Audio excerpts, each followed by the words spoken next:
Pesquisas anuais do Datafolha desde 2007 colocam a saúde como a principal preocupação dos brasileiros entre todas as políticas públicas. Refletindo essa preocupação, a mídia nacional e regional, a mídia regional e nacional tem dedicado extensa cobertura e espaço crescente para o debate sobre as políticas de saúde.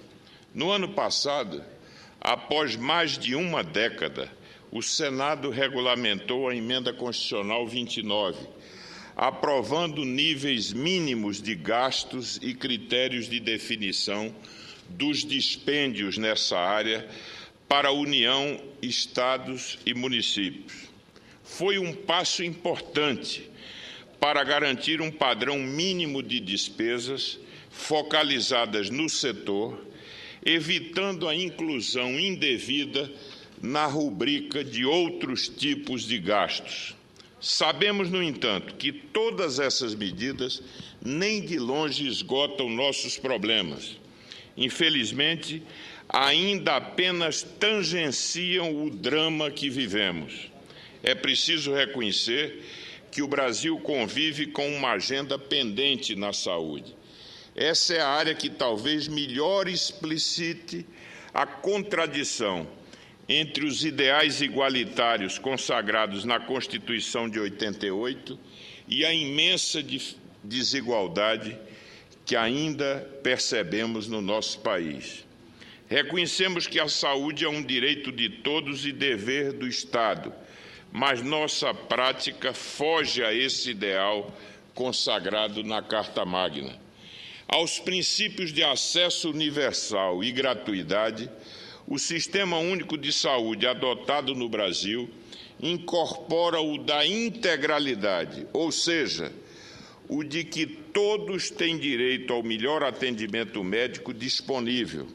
Isso torna o SUS, no papel, um dos sistemas mais completos do mundo, mas não é o que percebemos no cotidiano. Estudo do economista André Médici, no livro Brasil, a Nova Agenda Social, mostra que as famílias situadas nos 3/10 de renda mais pobres recebem proporcionalmente menos recursos do SUS do que aquelas situadas nos 10º de renda superiores. Apesar de os mais ricos usarem menos o SUS do que os mais pobres, eles têm mais acesso ao atendimento público de alto custo e complexidade, no geral disponível de forma completa apenas nos estados mais desenvolvidos. Como se vê, as diferenças de atendimento médico entre os grupos sociais continuam elevadas. Há um enorme fosso entre as demandas crescentes por serviços de saúde e os limitados recursos com que contam os governos, principalmente considerando a impossibilidade de aumento da carga tributária. O debate em torno dessa questão é polêmico, mas o fato é que a sociedade rejeitou a CPMF e o retorno de novos impostos com essa finalidade. Registra-se ainda que, mesmo quando o Ministério da Saúde contava com a CPMF, o total destinado à área não aumentou na mesma proporção, porque o governo reduziu os recursos de outras fontes que deveriam ser aí alocadas.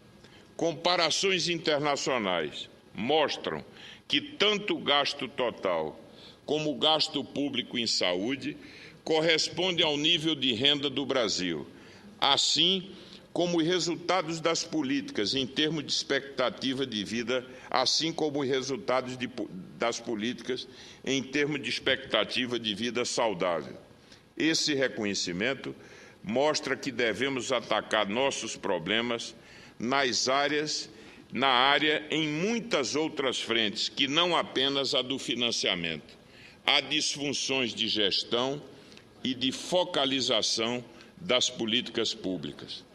Senhor presidente, caros companheiros, trabalhar nessa agenda é enfrentar o elenco de distorções que hoje reconhecemos no SUS.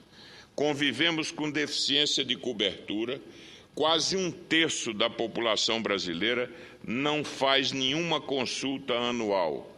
Falta de qualidade dos serviços, baixa resolutividade, filas longas e resultados aquém do esperado, e problemas de organização e baixa eficiência, falta de transparência na alocação de recursos e de autonomia administrativa, sem falar de outras mazelas relacionadas com desvio de recursos e corrupção. Nesse ano, devemos continuar a perseguir o aprimoramento das políticas públicas. Detalho a seguir as 6 áreas potenciais para a atuação citadas pelo economista Médici. Primeiro, resolução das questões jurídicas relacionadas ao acesso igualitário e ao atendimento integral. O economista propõe que se estenda o conceito constitucional de acesso igualitário como similar a acesso equitativo, o que permitiria a prioridade aos mais pobres no SUS. Quanto à integralidade, seria recomendável uma atuação judiciária que detivesse a maré de recursos judiciais pelo extrato mais rico da população, que ajuda a deslocar parcela importante de recursos públicos para o atendimento de casos pontuais. Segundo, o aperfeiçoamento da governabilidade do SUS, pela implantação de redes regionais integradas de saúde e da criação de instituições com autonomia administrativa para que se possa cobrar eficiência no atendimento. Terceiro, melhor articulação entre o SUS e os planos privados de saúde, evitando duplicações e direcionando recursos públicos para os desprivilegiados. Melhoria do acesso e da qualidade do serviço, ampliando sua cobertura, certificando instituições de atendimento e qualificando recursos humanos. Monitoramento e avaliação dos resultados na área por avaliadores externos e independentes. Ampliação do financiamento setorial, desde que seja revisto o gerenciamento para melhor utilização dos recursos. Ressalto quanto a esse último item a importância de se avaliar a ampliação do financiamento sem se criar novos tributos. O especialista Antônio Campino faz, por sua vez, sugestões no viés da resolução da iniquidade. Ele propõe ampliar e aperfeiçoar o programa de saúde da família, que tem reconhecido impacto sobre as condições da população, e aperfeiçoar o funcionamento das unidades básicas de saúde, destinadas a atender os que precisam ir além do tratamento inicial. Em seu estudo, Gastos Catastróficos, Iniquidade e Proposta de Reformulação do Sistema de Saúde, o economista cita o caso de São Paulo, que iniciou a operação dessas unidades por meio de organizações sociais, entre outros bons exemplos. Do ponto de vista de Mônica Viegas e Keina Noronha, a prioridade é atacar a insanável contradição entre os princípios da universalidade e da integralidade. Para as especialistas, o país deve optar entre retirar a universalidade no atendimento, focando as pessoas com limitação de recursos, ou abandonar a integralidade, concentrando-se numa cesta básica de procedimentos de eficácia comprovada. E finalizam: de uma ou de outra forma, o sistema público precisa ser complementado pelo privado, com clara separação entre pessoas e procedimentos endereçados a cada um. As especialistas que já referi apontam a duplicidade hoje existente, pois ambos os sistemas oferecem os mesmos serviços. Isso só faz, dizem, aumentar a iniquidade, já que pessoas com mais recursos podem pagar por atenção médica de rotina e usar o serviço público para procedimentos de alta complexidade, enquanto os mais pobres ficam restritos às filas de espera e dificuldades de atendimento do setor público.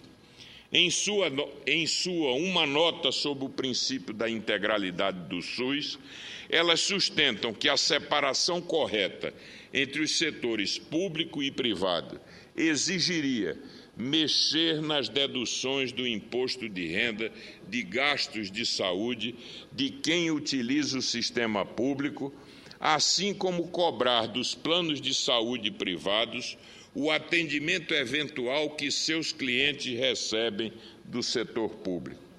Essas medidas irão requerer a implantação de um sistema unificado de cadastro de saúde da população, o cartão SUS, e também exigir normas claras e adequação de valores nos pagamentos feitos pelo SUS aos hospitais e outras entidades conveniadas, que são hoje fontes de constantes contenciosos e corrupção.